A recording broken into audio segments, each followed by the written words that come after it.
பாதம் தொடும் பூங்கொலுசு தான தந்தோம் பாட வேதங்களும் நாதங்களும் வேண்டி வந்தது கூட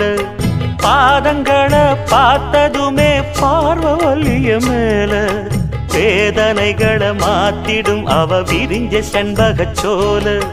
பூத்ததையா பூவு அது கையழகு தூக்குதையா வாசம்